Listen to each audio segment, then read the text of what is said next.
But recently, we covered the fact that Sony, or PlayStation specifically, kind of partnered with this new company, what are they, Totaku, to create basically their own versions of Amiibo. They don't actually have any NFC functionality, so calling them Amiibo is a bit disingenuous. Yeah, but it really riles up the commenters, so we love to do it. So we'll do it. Bloodborne is one of my favorite games of all time. I think it'll hold up very well if you've been watching this episode. And this is the Hunter.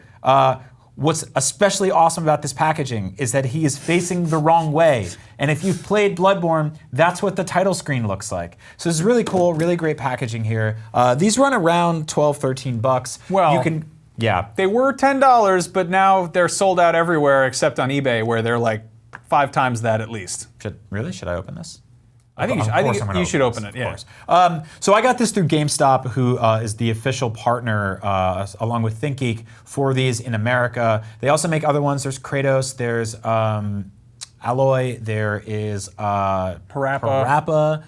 Yeah, there's a couple. They're interesting. Yeah. So let's tear this open and take a look at what's inside. Did you hear that? There's that eBay money going away. There's a bunch of collectors just really outraged. I don't care. I want to see what his face looks like. Yeah, so the packaging is really cool right off the bat. This is pretty much the same shape of So this is something you don't get in an Amiibo. You don't get a little play set, like a little paper stand like this, right? So that's. Wow, that's a really low-res screenshot of Yarnum. Yeah, it's running on a PS3. And then here he is. Here's the Hunter, and I think this is awesome. This is just perfect for the price here. Oh man, yeah.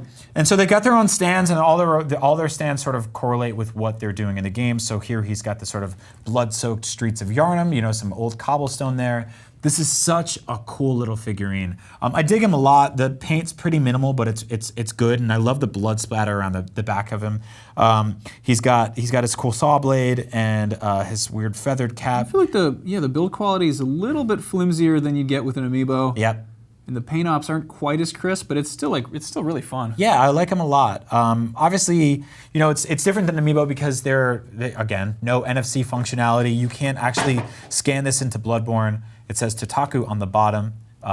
It's a part of the collection. So if you want to start collecting these, man, I think you should have started already because they're already hard to get. Yeah, good luck. I mean, here they are now. Hopefully, demand makes them make more of these. Yeah, I'm like I said, I'm a huge fan of Bloodborne. It's one of my favorite games of all time. I just replayed it this year. It still holds up. Fantastic game. Bloodborne collecting in terms of like collectibles is kind of tricky because there's really high-end statues that are expensive. There's an action figure. I believe that's a Figma, right? Or is that a Fig Arts? That's a Figma. It's a Figma that's coming out. That's like 110 bucks. My theory is with Bloodborne is collecting it is just like playing it. You have to be good at it. So you either have to be really quick with that pre-order button, or you got to work your ass off and have the money for $700 statues. Yeah. So good. We just talked about $80, $70 action figures. This guy's 10, 12, 13 bucks. You can show other people that you love Bloodborne. Yeah, check your local GameStop or ThinkGeek or whatever. And also, you can just have them like this. Yeah. And then just because maybe he's mad at you. He doesn't want to talk. Isn't that weird? There aren't a lot of toys that like you see them from behind like that, and you're like, oh, that's just as iconic as it is from behind. I love that. Yeah.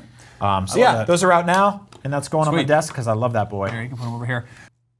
Bloodborne, a fantastic game, and I'm happy when it kills me because it means I get to play it more. If you love Bloodborne, you'll love this video we did on Bloodborne plushies. They're cute and murdery, and I think they have some blood on them, and it might be real. But that's how that works. After that, watch our video about how Bloodborne helped us fight the ultimate boss in real life, Sadness. Fighting him every day. Thanks for helping, Bloodborne. It's really doing the best you can do. Sadness. But really, it's a good video. You should watch it. Up at noon, every Thursday at noon Pacific time on IGN.com, YouTube, and other websites. You'll enjoy it, I think.